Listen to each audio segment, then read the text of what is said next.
Good day, my wonderful students. Today's lesson is going to be amending the Constitution. Now, this particular process is difficult to do. It's only been done 27 times in America's history, and to be very honest, the first 10 times were done all at once, as you know, in the Bill of Rights. Now, it starts off with proposals. First off, in order to propose an amendment, 2/3 majority in each House of Congress must propose the amendment. So 2/3 of the Senate must agree, and then 2/3 of the House must agree. Now that's the only method that's been used to date. There is another way to do it. There could be a convention to amend the Constitution, which would be called by 2/3 of the states. It has never happened, but it almost happened twice. And this method is very controversial because the last time we called a convention to amend a constitution, we ended up with a whole new constitution. That's right. That was at what we call the Constitutional Convention. They were just supposed to amend the Articles of Confederation. So this convention method is controversial because it would not just be limited to one amendment. They could throw out the whole Constitution and write a whole brand new one, declaring Mr. Stone as Emperor of the United States.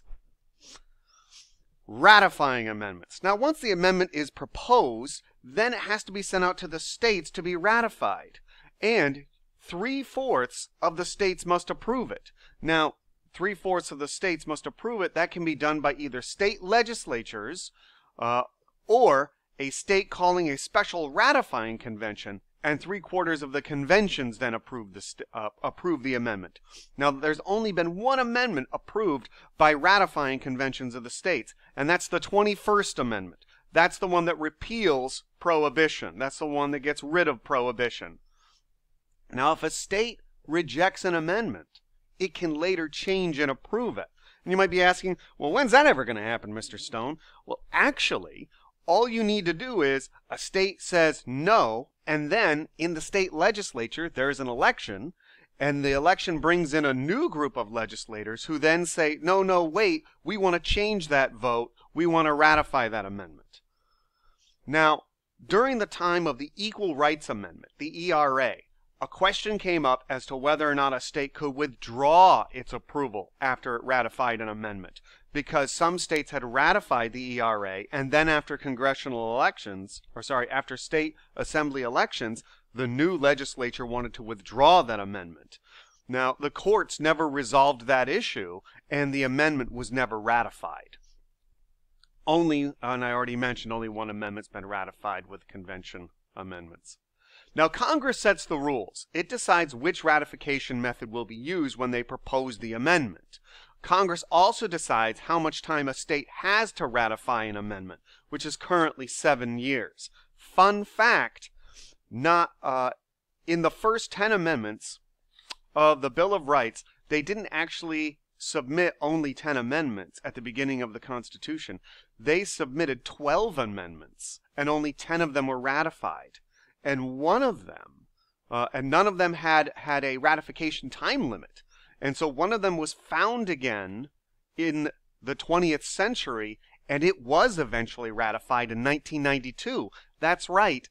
The last amendment, the 27th Amendment, was ratified, and it was created by James Madison, the father of the Constitution himself. So he submits the first 10 amendments, and he also submitted the amendment that became the 27th. Informal changes. Now, there are changes to the Constitution through law, not official changes, but in the way we work and interpret things. Many of the provisions of the Constitution are vague, and as Congress has passed laws to clarify those provisions, it has changed the government over time. It has created the federal courts and established rules for those courts, none of which are spelled out in the Constitution itself. So in that sense, it has changed the way government works. Congress has the power to impeach for treason, bribery, or other high crimes and misdemeanors. Now, it is up to Congress to decide what high crimes are. So that's an issue.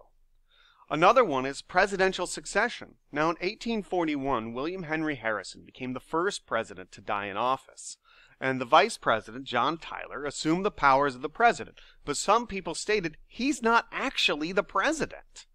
Now, in 1967, the 25th Amendment clarified presidential succession, and a later law was passed to distinctly delineate who was going to be next in line for the presidency. Now, modern presidents conduct foreign affairs with executive agreements between themselves and a foreign leader. Now, that's not for everything, but these are not considered treaties and therefore do not need the approval of the Senate like a treaty does, weakening the system of checks and balances somewhat. Domestic affairs. Now, the founders thought the president would mainly be concerned with carrying out laws passed by Congress. Instead, however, today's presidents aggressively request legislation from Congress. So it kind of flips things on its head. So you're seeing a change from the way the founders envisioned the government working to the way it actually works today.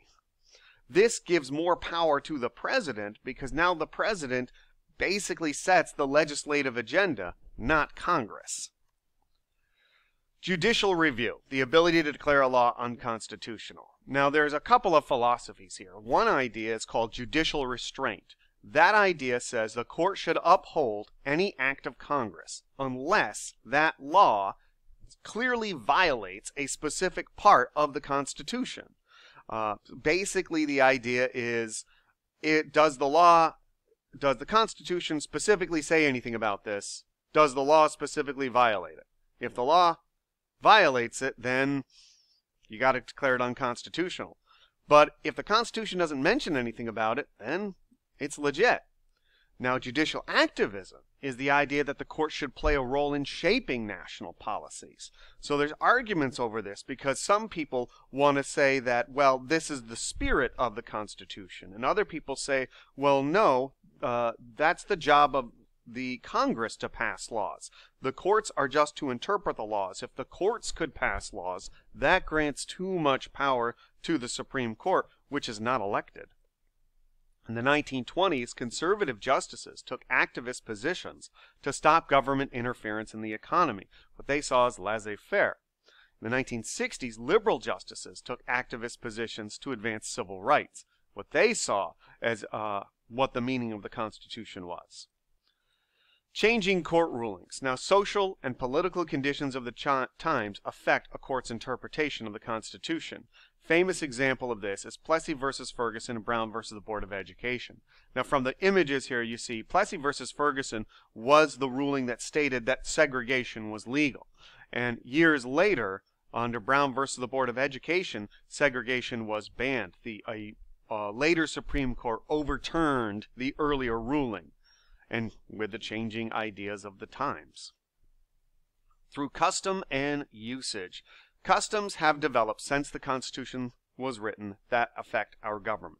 One example of these is political parties.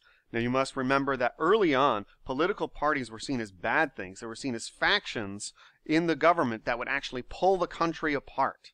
But today, political parties help organize the government and they help conduct elections. For example, the idea of a majority party and a minority party in the House and in the Senate, and the way they organize their caucuses and write legislation and come to compromises with each other. The way each side organizes a primary election in every single state or a caucus to choose their candidates, and the way they target ads so that they can get their ideas to the American people so the American people know what they're voting for.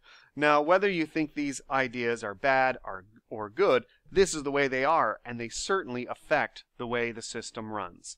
And that is the end of this video.